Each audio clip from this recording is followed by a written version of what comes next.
नमस्कार, मैं हूं संजय शर्मा। आप देख रहे हैं 4 PM न्यूज नेटवर्क।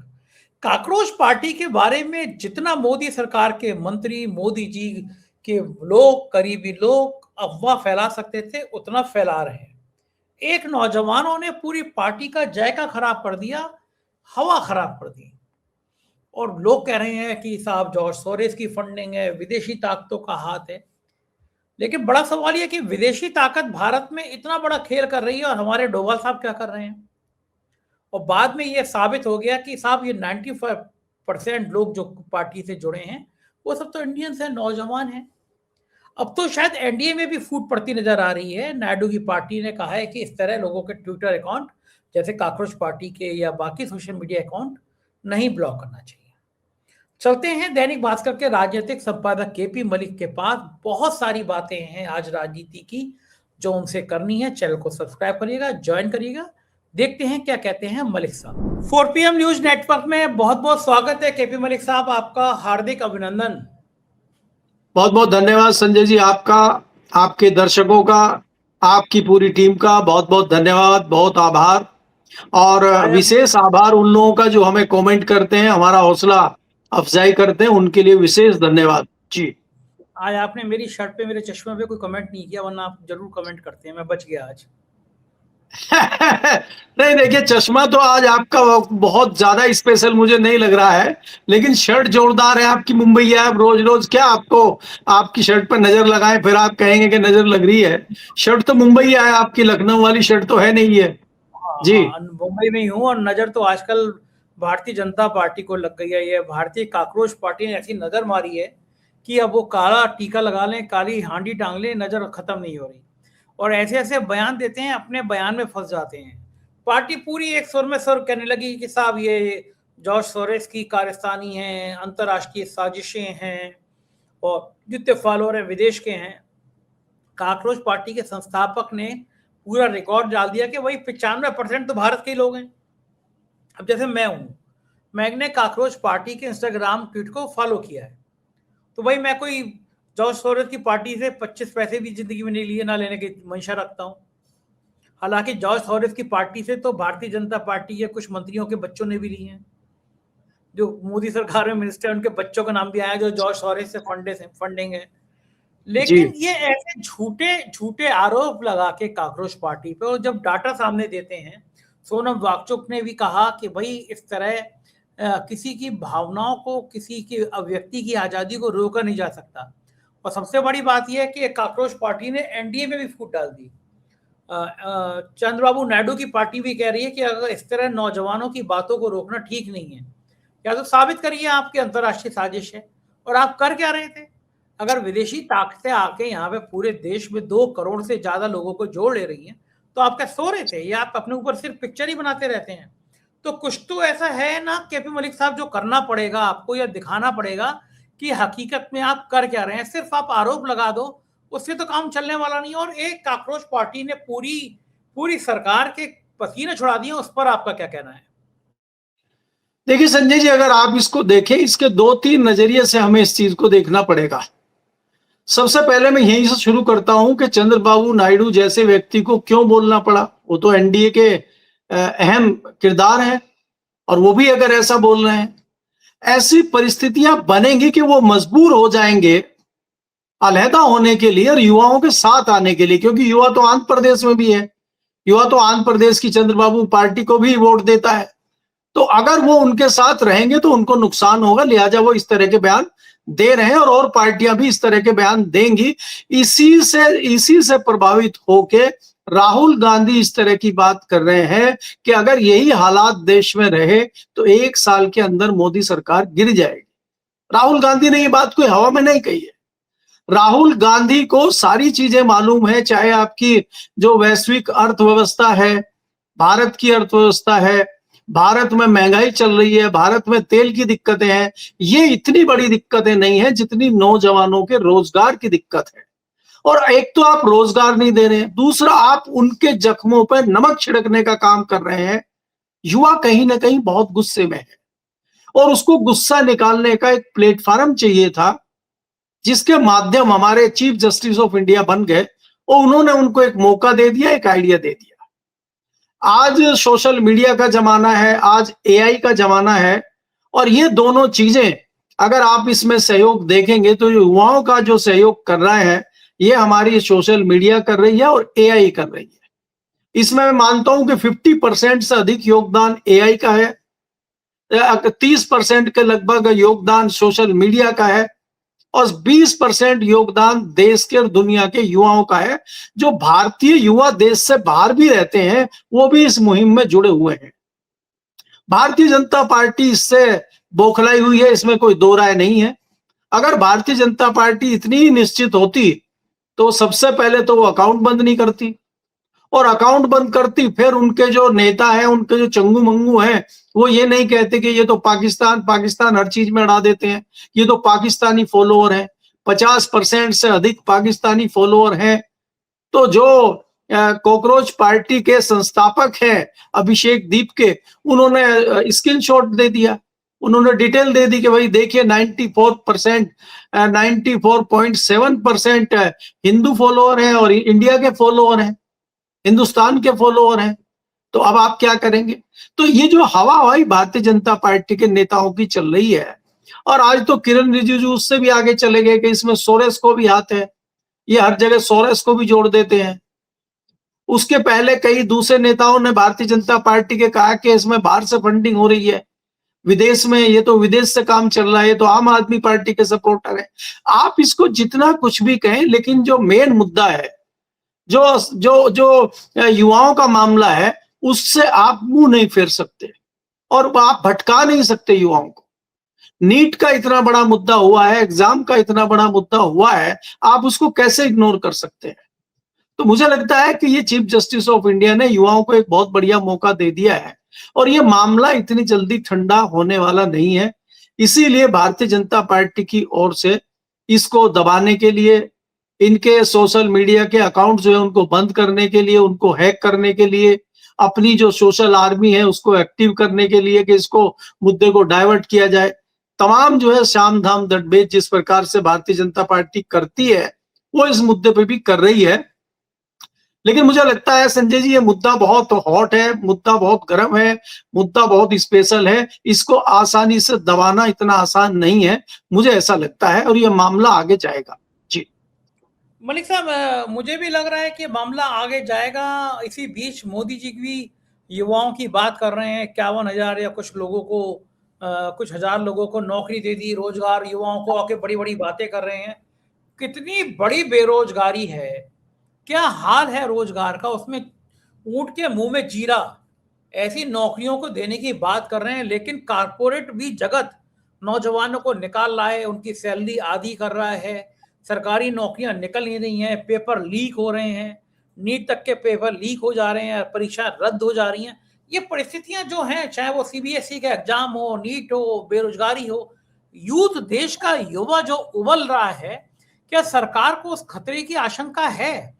सरकार समझ रही है कि ये युवा शक्ति, जिस ओर जवानी चलती है उस ओर देश चलता है, ये किस मोड़ पे जा रही है और ये कहां तक खतरनाक हो सकती है? इसका सरकार को क्या अंदाजा हो पा रहा है या नहीं हो पा रहा, मलिक साहब? नहीं नहीं, सरकार इससे बेखबर है, और सरकार को लगता है कि हमें कोई फर्क नहीं पड़ता है इन चीजों का। क्योंकि आपने देखा, चाहे महाराष्ट्र हो, चाहे आपका हरियाणा हो, दिल्ली हो, बिहार हो, आसाम हो, वेस्ट बंगाल हो, हम चुनाव जीतते जा रहे हैं और हमें किसी की नाराजगी का कोई फर्क नहीं पड़ता है। पूरा सिस्टम हमारे हाथ में है, तो इसलिए वो बेखौफ हैं। उनको कोई अंदाजा नहीं है या कोई खौफ इस बात का नहीं है कि युवा हमसे नाराज होकर कोई बहुत बड़ा एक्शन ले सकता है। अगर ऐसा कुछ होता तो नीट पे अभी तक कोई बड़ा डिसीजन हो सकता था, लेकिन सरकार ने कोई डिसीजन नहीं लिया है, तो ये जताता है कि सरकार इस मुद्दे से डर नहीं रही है। नहीं तो अगर आप देखेंगे, चाहे आपकी कॉकरोच पार्टी हो, चाहे युवाओं का दल हो, चाहे विपक्ष हो, चाहे राहुल गांधी हो, तमाम लोग अब इस बात पे आ गए हैं कि भारत के शिक्षा मंत्री धर्मेंद्र प्रधान का इस्तीफा होना चाहिए। और अगर इस्तीफा नहीं हो रहा है तो इसका सीधा सीधा मतलब है कि सरकार और उनके लोग मान के चल रहे हैं कि हमें इस्तीफा देने की कोई जरूरत नहीं है, हमारा कोई नुकसान कहीं होने नहीं जा रहा है। इस गलतफहमी में मुझे लग रहा वो है, लेकिन ये बड़ा मुद्दा है।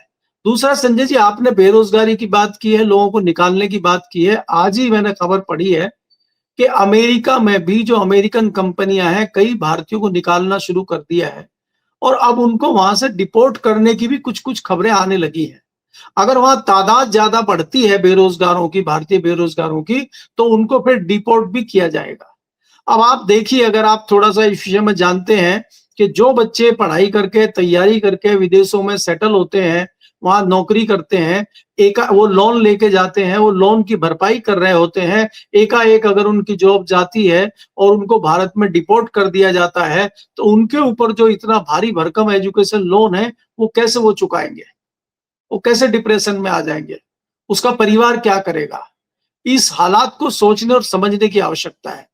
इसके अलावा आप भारत में भी अगर आप बात करेंगे, भारत में एक पीएसयू है, अभी मैं उसका नाम आपको नहीं बताऊंगा, गवर्नमेंट ऑफ इंडिया की एक बड़े मंत्रालय की पीएसयू है। 2 दिन पहले ही उसमें से 35 लोगों को निकाल दिया है और उनको निकाल के कह दिया है कि देखेंगे बाद में। और अब उनको उनके ऊपर बेरोजगारी की तलवार लटक गई है।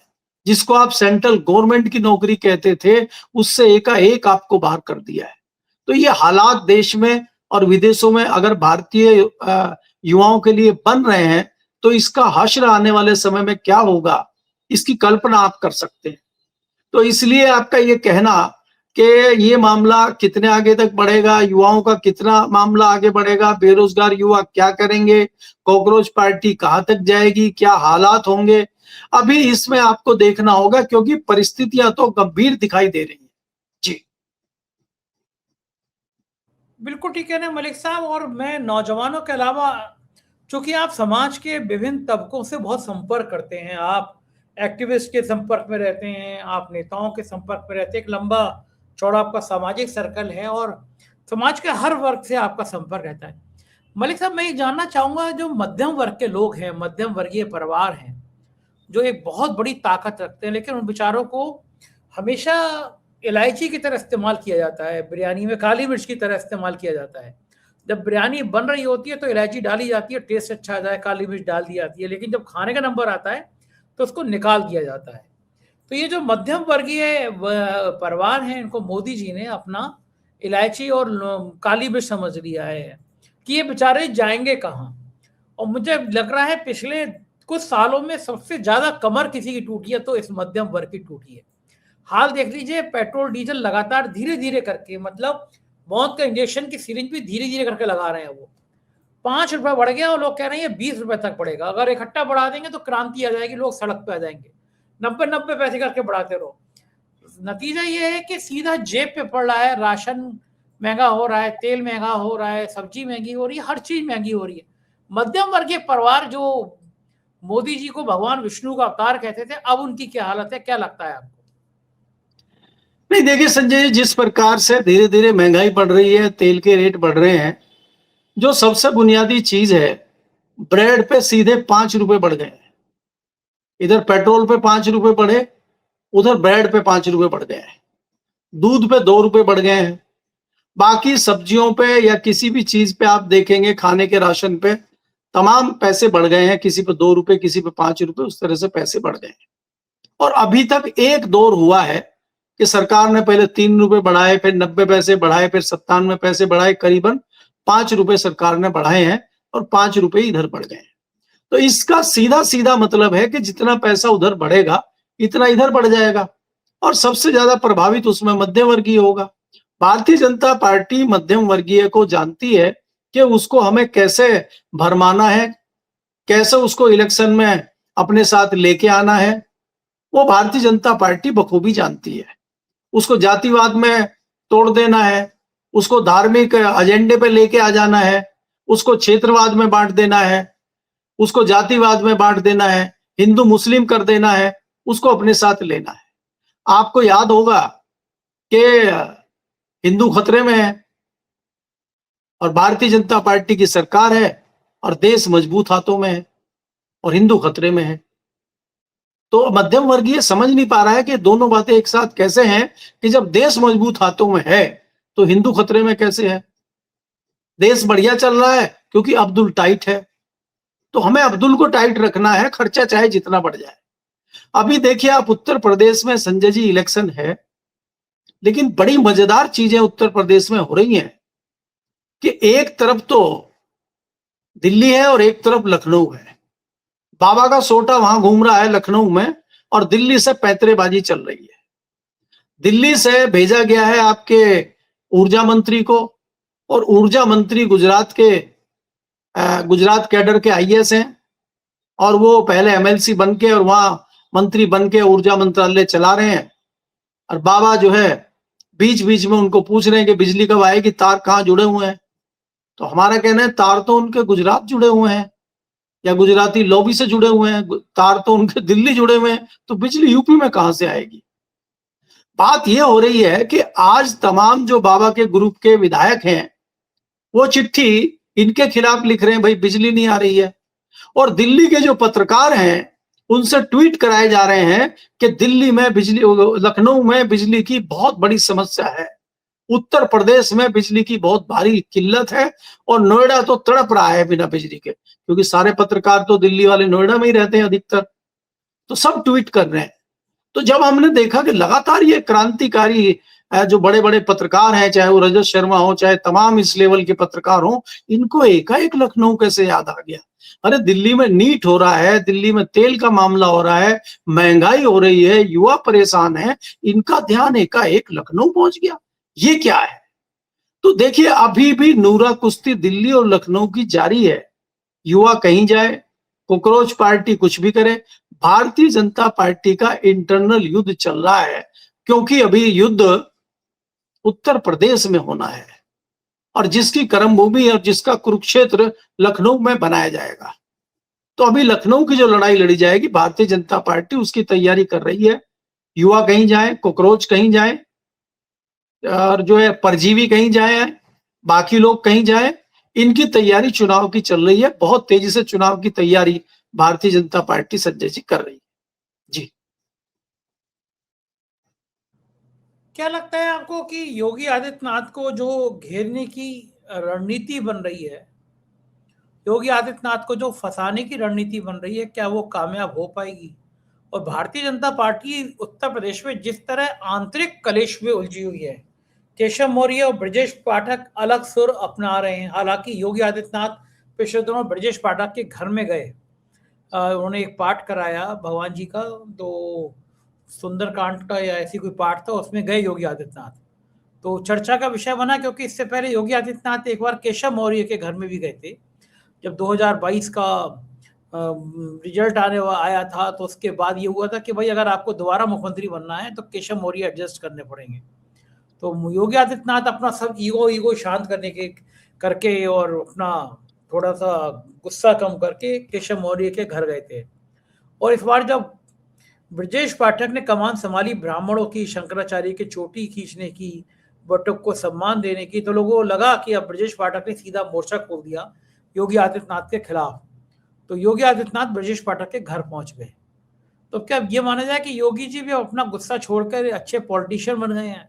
उन्हें भी समझ में आ गया है कि युद्ध में कभी 2 कदम आगे और 4 कदम पीछे भी होना पड़ता है। ये खेल उन्हें भी समझ में आ गया कि अगर अमित शाह को पटकनी देनी है तो राजनीति के शतरंज पे कई चौसर पर कई सारी चालें चलनी है। ऊंट कहीं बिठाना है, हाथी कहीं चलना है, और वजीर से कहीं किसी को मात दे देनी है। ये सब काम योगी आदित्यनाथ सीख गए हैं अब।